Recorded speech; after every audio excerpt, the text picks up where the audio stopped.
सावन के सोमवार की कथा। प्राचीन काल में किसी गांव में एक साहूकार अपनी पत्नी के साथ रहता था। साहूकार भगवान शिव का बहुत ही बड़ा भक्त था और वह प्रत्येक सोमवार को भगवान शिव का व्रत पूजा व शाम को मंदिर में घी का दीपक जलाता था। साहूकार का घर धन धान्य से भरा हुआ था, लेकिन उसके वंश को आगे बढ़ाने वाला उसे कोई संतान नहीं थी, इसलिए वह मन ही मन बहुत दुखी रहता था। साहूकार की भगवान शिव के प्रति पूजा भक्ति भाव को देखकर एक बार माता पार्वती ने भगवान शिव से कहा, हे प्रभु, साहूकार कितने वर्षों से आपकी भक्ति कर रहा है, अब तो आपको उसे पुत्र प्राप्ति का वरदान दे देना चाहिए। तब भगवान शिव ने माता पार्वती को उत्तर दिया और कहा, प्रत्येक मनुष्य को उसके कर्मों का फल आवश्यक मिलता है। साहूकार के ये पूर्व जन्म के कर्म है, इसलिए उसे इस जन्म में पुत्र प्राप्ति का सुख प्राप्त नहीं है। लेकिन माता पार्वती ने भगवान शिव की बात नहीं मानी और भगवान शिव से साहूकार को पुत्र का वरदान देने की जिद करने लगी। माता पार्वती की बात मानकर भगवान शिव ने साहूकार को पुत्र प्राप्ति का आशीर्वाद तो दे दिया, लेकिन साथ में यह भी कहा कि साहूकार के पुत्र की आयु केवल 12 वर्ष ही होगी। जब भगवान शिव और माता पार्वती ये बात कर रहे थे तो साहूकार छिपकर उनकी बात सुन रहा था, इसलिए उनकी बात सुनकर साहूकार ना तो दुखी हुआ और ना ही खुश हुआ। कुछ दिन बीतने के बाद साहूकार के घर एक सुंदर से बालक ने जन्म लिया। समय बीतता रहा और साहूकार का पुत्र की आयु 11 वर्ष की हो गई। साहूकार को यह बात पता थी कि उसके पुत्र की आयु केवल 12 वर्ष तक ही है, लेकिन वह अपने पुत्र को अपने सामने मरता हुआ नहीं देख सकता था, इसलिए उसने अपने पुत्र को विद्या ग्रहण करने के लिए काशी भेजने का निर्णय किया। इसके लिए साहूकार ने अपनी पत्नी के भाई को बुलवाया और उसे अपने पुत्र के साथ काशी भेजने का निर्णय लिया। बालक का मामा आया और अपने भांजे को लेकर काशी जाने को तैयार हो गया। काशी जाते समय साहूकार ने बालक और उसके मामा को रास्ते में पूजा हवन में दान करते हुए जाने को बोला। साहूकार के पुत्र व उसके मामा ने ऐसा ही किया। जब वे काशी जा रहे थे तो रास्ते में उन्हें एक नगर मिला, जहां वह विश्राम करने के लिए रुके। जिस नगर में वह रुके हुए थे वहाँ के राजा की पुत्री की शादी थी, लेकिन शादी जिस लड़के से हो रही थी वह काना था। दूल्हे के पिता ने सोचा, क्यों न मैं इस अपने काणे पुत्र की जगह इस साहूकार के पुत्र को शादी के मंडप में बैठाकर शादी का कार्यक्रम और विदाई मैं अपने पुत्र के साथ करा के ले जाऊंगा। यह सोचकर उसने साहूकार के पुत्र को पैसे का लालच दिया, लेकिन साहूकार के पुत्र ने उसकी बात नहीं मानी।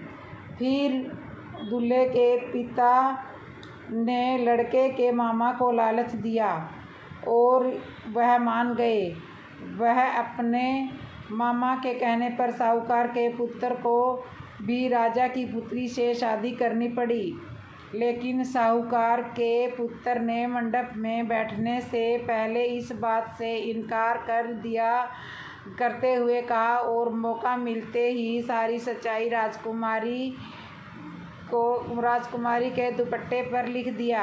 आपकी शादी जिसके साथ हुई थी वह लड़का काना है, इसलिए दूल्हे के पिता ने यह बात छुपाने के लिए मेरे मामा जी को धन का लालच देकर शादी के लिए मनाया है। मैं वह लड़का ना हूँ जिससे आपकी शादी तय हुई थी, परंतु आपकी विदाई उसी लड़के के साथ होगी। मैं तो कल सुबह पढ़ने के लिए काशी जा रहा हूँ। सुबह शादी निपटने के बाद जब यह समाचार राजकुमारी ने पढ़ा तो उसने अपने माता पिता को बताया। जब सुबह दूल्हे के पिता विदाई करने के लिए आगे आए तो राजकुमारी के पिता ने उन्हें डांट कर भगा दिया। तब तक साहूकार का पुत्र और उसके मामा काशी पहुंच गए थे तथा साहूकार का पुत्र विद्या ग्रहण करने लगा था। समय बीत रहा था और वह दिन आ ही गया जब साहूकार के पुत्र की आयु के 12 वर्ष पूरे होने वाले थे। इस दिन सुबह से साहूकार के पुत्र की तबीयत सही नहीं थी, इसलिए वह अपने मामा से बोला, मामा मेरी तबीयत ठीक नहीं लग रही, मैं आराम करने जा रहा हूँ। मामा ने बोला, ठीक है, जाओ तुम आराम कर लो। कुछ ही देर में लेटे लेटे साहूकार के पुत्र के प्राण निकल गए और उसकी मृत्यु हो गई। जब उसके मामा उसे जगाने के लिए गए तो उन्होंने देखा कि उनके भांजे की मृत्यु हो चुकी है। यह देखकर वह तेजी से विलाप करने लगा। जब वह विलाप कर रहे थे तो वहीं माता पार्वती भगवान शिव के साथ बैठकर ये सब देख रही थी। माता पार्वती ने उनका विलाप सुनकर भगवान शिव से प्रार्थना की कि उसका कष्ट दूर करो।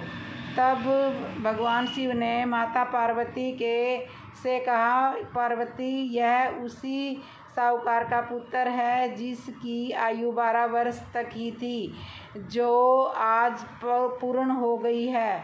तब माता पार्वती ने भगवान शिव से कहा, हे प्रभु, साहूकार और उसकी पत्नी 12 वर्ष से लगातार आपका व्रत पूजा हवन यज्ञ कर रहे हैं और आज तो इन्होंने प्रण कर रखा है कि यदि उनका पुत्र सही सलामत नहीं आया तो ये लोग आज अपने प्राण त्याग देंगे। माता पार्वती की बातें सुनकर भगवान शिव ने साहूकार के पुत्र को नया जीवन दिया। तभी साहूकार का पुत्र उठ बैठ गया और भगवान शिव का जय जयकार करने लगा।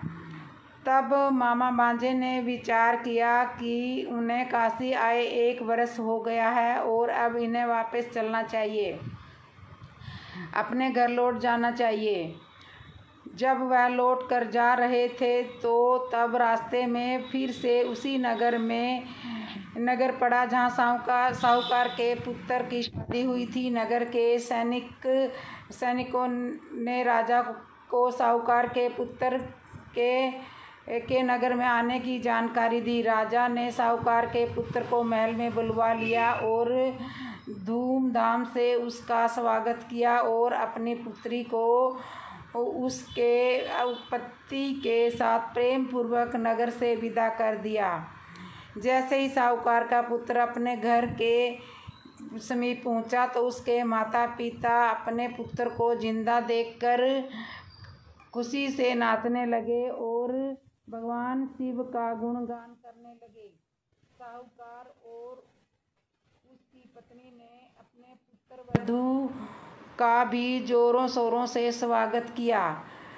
तब उसी रात्रि को साहूकार को भगवान शिव का स्वप्न भी आया। मैं तुम्हारे व्रत और तपस्या से प्रसन्न होकर तुम्हारे पुत्र को लंबी आयु प्रदान करता हूँ। जो भी मनुष्य सच्चे मन से मेरी पूजा अर्चना करता है, मैं उसके सारे कष्ट को नष्ट कर देता हूँ। बोलो शिव शंकर भगवान की जय। तो ये थी सावन के सोमवार की कथा। दोस्तों आपको कैसे लगी? आइए श्रवण करते हैं सभी दुखों को नष्ट करने वाली और सभी मनोकामनाओं को पूर्ण करने वाली शिव जी की पावन कथा। एक गांव के बाहर छोटा सा शिव मंदिर था, जिसमें एक वृद्ध पुजारी रहा करते थे। एक दिन एक गरीब माँ अपने नन्हे से बालक को लेकर मंदिर के द्वार पर छोड़कर चली गई। बहुत खोजने पर भी पुजारी जी को बालक के परिवार का कुछ भी पता नहीं चला। जब गांव का कोई भी व्यक्ति इस बालक को लालन पालन करने के लिए तैयार नहीं हुआ, तो पुजारी जी ने भगवान शिव की इच्छा को समझकर उसे अपने पास रख लिया और उसका नाम भोला रख दिया। गांव के श्रद्धालु भक्तों से जो कुछ भी प्राप्त होता है उसी से भगवान शिव का, पुजारी जी का और बालक भोला का किसी तरह गुजारा चलता रहता था। यदि किसी दिन कम भी पड़ता था तो पुजारी बालक भगवान को भोग लगाकर समय गंगा जल पीकर रह जाते थे। धीरे धीरे भोला बड़ा होने लगा। अब वह पुजारी जी के कर्मों में हाथ पटवाने लगा। वृद्ध पुजारी जी के साथ हारे थके हाथों को कुछ भी आराम मिलने लगा। इसलिए उन्होंने भोला मंदिर की सफाई, भगवान शिव की पूजा, उनको भोग लगाने और उनकी आरती करने की विधि अच्छी प्रकार से समझा दी। अब वे समय भगवान शिव के नाम पर जप और तप, कीर्तन और इस तरह समय व्यतीत करने लगे। एक दिन भगवान शिव के मंगलकारी ओम नाम शिव का नाम जप करते हुए उनके प्राण छूट गए। तो उसके बाद अब बालक भोला का इस संसार में भगवान शिव के सिवा कोई नहीं सहारा रहा। इससे पुजारी जी की ये 3 बातें कभी नहीं भूली। भगवान भोलेनाथ शिव शंकर को ताजी गर्म रसोई का भोग लगाना, भगवान शिव को भोग लगाए बिना इसमें भोजन नहीं करना। और तीसरा वचन ये था कि भगवान शिव पर विश्वास रखकर कभी भी किसी भी वस्तु का संग्रह नहीं करना, बासी भोजन का भी भोग नहीं लगाना। यदि कोई भक्त पहले से भोजन या मिठाई मंदिर में दे देता तो बालक भोला उसे गरीबों में बांट देता। यह वह ताजी रसोई बनाकर ही भगवान का भोग लगाता, उसके बाद खुद भोजन करता और यदि बचता तो उसे सब लोगों में देता। इसलिए रसोई बनाने की सामग्री न होती तो भोला और भोला भगत दोनों गंगा जल का पीकर ही रह जाते। एक बार बरसात का मौसम आया और 3-4 दिन तक मूसलाधार वर्षा होने से मंदिर में एक भी भक्त नहीं झांका। भोला अपने भोले बाबा को गंगा जल का भोग लगाता और उसे ही पी कर रह जाता। भोला बाबा बालक की भक्ति और सहन शक्ति की परीक्षा लेते रहे, किंतु आखिर में अपने भक्त बालक को भूख से तड़पते देखकर उनसे रहा नहीं गया। वे सेठ के नौकर का रूप धरकर हाथ में भोजन सामग्री की पोटली लेकर वर्षा में भीगते हुए मंदिर के द्वार पर आ पहुँचे।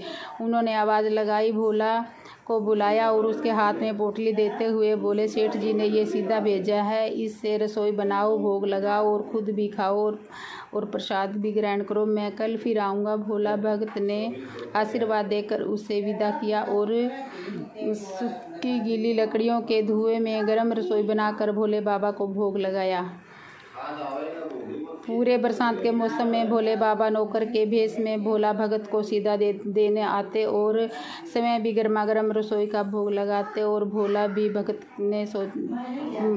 भी खाता। एक दिन भोला भगत ने सोचा कि सेठ जी तो सीधा भेजते हुए 4 महीने हो गए, किंतु वे समय कभी मंदिर में भोले बाबा का प्रसाद ग्रहण नहीं करने आए। अगले दिन जब भोले बाबा नौकर के भेष में सीधे की पोटली देते हुए तो भोला भक्त उससे बोला, भाई हमारे इतने अच्छे धर्मात्मा सेठ कभी मंदिर में प्रसाद लेने नहीं आते, इस कारण मेरा हृदय बहुत ही दुखी हो रहा है। अपने सेठ जी से कहना कि कल वे भी मंदिर में प्रसाद ग्रहण करने के लिए आवश्यक आए। यह सुनकर नौकर भोले बाबा चौंक कर घबरा उठे और बोले, पुजारी जी, सेठ जी मेरे द्वारा आपको सीधा भेजते हैं। आप हमसे भगवान को भी भोग लगा लेते हैं और समय भी प्रसाद पा लेते हैं, फिर सेठ जी को बीच में बुलाने की क्या ज़रूरत है? जैसा चल रहा है वैसे ही चलने दीजिए ना। भोला बोला, ऐसे कैसे चलने दूँ? आपके धर्मात्मा सेठ जी इतने दिनों से सीधा भेज रहे हैं, क्या मैं उन्हें भगवान का प्रसाद देने के लायक भी नहीं हूँ?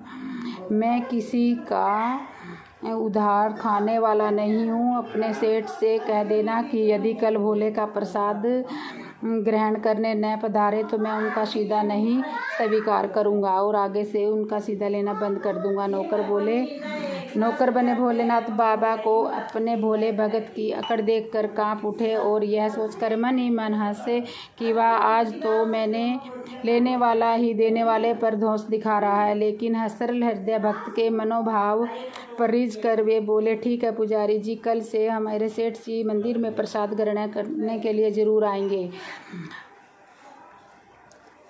दूसरे दिन बड़े सवेरे ही भोलेनाथ नौकर के वेश में दूध और बहुत सारी सामग्री लेकर मंदिर में पहुंच गए। भोला चौंकते हुए बोला, भाई आज इतना सारा सीधा इसलिए किस लिए ले आए? नौकर बोले, भोले बाबा, पुजारी जी भूल गए क्या? आज आपने सेठ जी को प्रसाद लेने के लिए बुलाया है, इसलिए आप छक कर रसोई बनाइए और भोलेनाथ को भोग लगाइए। यह तो बता दीजिए कि सेठ जी किस समय पधारें? भोलेनाथ ने प्रश्न होकर उन्हें सेठ जी को आने का समय बता दिया। समय व्यतीत होता रहा। अब भोलेनाथ की इच्छा पूर्ण होने का टाइम हो चुका था। भोलेनाथ कैलाश पर्वत पर सेठ का रूप धारण करके निकल पड़े। इधर उन अपने स्वामी को एक प्यारे भक्त जाने जाने का समाचार सुनकर ममतामयी अन्नपूर्णा माँ पार्वती भी भला कैसे पीछे रह सकती थी। वे भी अपने पति के साथ आज्ञा लेकर सेठानी का रूप रखकर वहाँ पर आ गई। भोलेनाथ ने अपने गले से मुंडों की माला उतार दी, शरीर पर लगी भस्म, कमर पर पहना फटका और बागांबर को बाहों और कानों से पहने सांपों को हार भी उतार कर रख दिए। उन्होंने एक मखमल का सुंदर सा कुर्ता धारण किया, अपनी जटाएं सीधी कर ली और चंद्रमा को पीछे छुपा लिया और ऊपर से एक सुंदर रंग बिरंगी पगड़ी बांध ली। सदैव नंगे पैर विचरण करने वाले भोले बाबा आज अपने पैरों में रेशमी जूती धारण कर ली। हाथ का त्रिशूल और डमरू भोलेनाथ ने नंदी के हाथ में थमा दिया और अपने हाथ में एक सुंदर छड़ी लेकर माँ पार्वती के तैयार होने की प्रतिज्ञा करने लगे। कैलाश पर चलक पहल कदमी करने लगे। इधर पार्वती जी घंटों से मेकअप करने में जुटी हुई थी। उन्होंने आज अपने पतिदेव के नगर में बनी सुंदर बनारसी साड़ी निकाल कर पहनी, जिसका रंग सेठ अपने शिव जी के कुर्ते से मैच कर रहा था। उन्होंने सोने चांदी हीरे से जगमगाते हुए आभूषण धारण किए, पैरों में सुंदर सैंडल पहनकर बगल में सुंदर सा पर्स दबा लिया और भोलेनाथ से बार बार आवाज़ कहने लगी, सिंगार कक्ष में से कि बाहर निकल कर आई। तब पार्वती और शिव जी ने एक दूसरे को सेठ सेठानी के वेश में देखा तो वे चकित रह गए, एक दूसरे को निहारते ही रह गए। दोनों एक दूसरे को देखकर निहाल हो गए। इससे पहले उन्होंने कभी इस वेश को एक दूसरे को सुंदर रूप से देखा ही नहीं था। जब भगवान गौरी शंकर सेठानी सेठ का रूप धारण कर कैलाश से अपने भक्त के यहाँ दावत उड़ाने चले तो गणेश, कार्तिकेय, नंदी, ऋषि मुनि, देवता देवगणाएं और उन्हें देखकर ठगे हुए रह गए। सेठ बिना शिवजी अपने हाथ में ली हुई छड़ी को अदा करते हुए घुमाते हुए धरती पर टेकते हुए चल रहे थे और उनके पीछे पीछे बगल में पर्स दबाए माँ पार्वती सैंडल पहन के टक टक पायलों से छन छन की मधुर ध्वनि से माँ पार्वती सेठानी बनकर चल रही थी। उधर भोला भक्त आज सुबह से ही सेठ जी की स्वागत में भांति भांति के पकवान बनाने में जुटा हुआ था। अपने भोले बाबा का भोग तो वह चलते चलते बना लेता, किंतु आज उसे कई महीनों से भगवान को भोग लगाने के साथ साथ सीधा भेजने वाले सेठ और सेठानी का भी भगवत प्रसाद देना था। अतः आज उसने अपनी सारी पाक कला झोंक डाली। उसने सेठ जी द्वारा भेजे हुए चावल धोकर खीर बनाई, उसे धीमी आंच पर पकाकर गाढ़ा किया और उसे सेठ जी के द्वारा भेजे हुए पिस्ते, बादाम, केसर, चिलगोजे, किशमिश डाले। मिर्च और अदरक को भी काटकर उसने बाजरा, बेसन और गेहूं के आटे से भर भर कर मोटे मोटे मीसे टिक्कड़ बनाए। रसोई बनाकर भोला भक्त पुण्य स्नान करने के लिए चला गया ताकि स्वस्थ वस्त्र पहनकर भोले बाबा को भोग लगा सके और सेठ को उनका प्रसाद पा सके। जब भोला भक्त स्नान करके लौटा तो देखा कि सेठ जी प्रसाद ग्रहण करने के लिए समय तो आए हैं, साथ में सेठानी को भी लेकर आए हैं। भोला ने जल्दी जल्दी दोनों ने राम राम की। उन्होंने आसन देकर बैठाया और बोला, मैं अपनी भगवान को भोग लगा कर आता हूँ, फिर आपको प्रसाद परोसूंगा। भावना के भूखे भोलेनाथ से भूख सहन नहीं हो पा रही थी, इसलिए वे बोले, पुजारी जी भगवान को जल्दी से भोग लगाइए, मुझसे भूख सहन नहीं हो रही। भोला भक्त बोला, सेठ जी भूख तो मुझे भी बड़े जोर की लग रही है, किंतु मैं अपनी भूख के कारण भगवान को भोग लगाना नहीं भूल सकता। यदि दुनिया के सारे लोग इस तरह अपनी भूख को भूल कर भगवान को भोग लगाना भूल जाएंगे तो भगवान तो भूखे ही रह जाएंगे। सेठ जी बोले। भोला बाबा एक पत्तल उठाते हुए बोले, पुजारी जी आप भोग लगाइए, इधर मैं पत्तल परोस लेता हूँ, मुझसे भूख सहन नहीं हो पा रही। भोला भक्त सेठ जी अपने भोले बाबा को डांटते हुए बोला, सेठ जी भगवान के काम में न तो जल्दबाजी चलती और न ही कंजूसी। मैं जब तक भगवान को भोग नहीं लगा लेता आप रसोई के पास ही नहीं भटक सकते। चुपचाप इधर बैठ जाइए और ओम नमः का जाप करते रहिए। मैं अभी भोग लगाता हूँ और आपको पेट भरकर भोजन कराता हूँ। सेठ अपने शिव जी को डांट कर चुपचाप अपने आसन पर जा बैठे। सेठानी बनी पार्वती उनकी यह दशा देखकर बड़ी मुश्किल से अपनी हंसी को रोक पा रही थी, लेकिन भोले जैसे ही भोला भक्त पत्तल में सामग्री लेकर भगवान को भोग लगाने के लिए मंदिर में गया, शिवजी पार्वती को मौन करने का संकेत कर रही थी। चुपके चुपके पैर रखते हुए रसोई में पहुंच गए और उन्होंने एक एक व्यंजन को उठाकर चखना शुरू कर दिया। भोले बाबा तो प्रसाद को चखते ही भौचक्के रह गए। खीर में चीनी की जगह नमक भरा हुआ था और सब्जियों में चीनी भरी हुई थी। जैसे ही भोले बाबा ने रोटी का एक ग्रास तोड़ा तो मुंह में दिया, वे सीसी करने लगे, क्योंकि रोटी में मिर्ची भरी हुई थी। वे सीसी करते हुए उल्टे पैर भाग गए और अपने आसन पर जा बैठे। माँ पार्वती अपनी स्वामी की यह हालत देखकर खिलखिलाकर हंस पड़ी। इससे पहले कि भोले बाबा पार्वती जी के सामने कुछ सफाई दे पाते, भोला भगत ओम नमः शिवाय मंत्र का जाप करते हुए वहां आ गए। उन्होंने भोग को रसोई में मिलाकर उसे पवित्र बना दिया और सेठ और सेठानी को भोजन परोसकर हाथ जोड़कर उनको भोजन ग्रहण करने के लिए कह दिया। अब आप भी भोजन प्रसाद पाइए। सेठ जी को बोले कि सेठ जी अब आप भी भोजन प्रसाद करिए।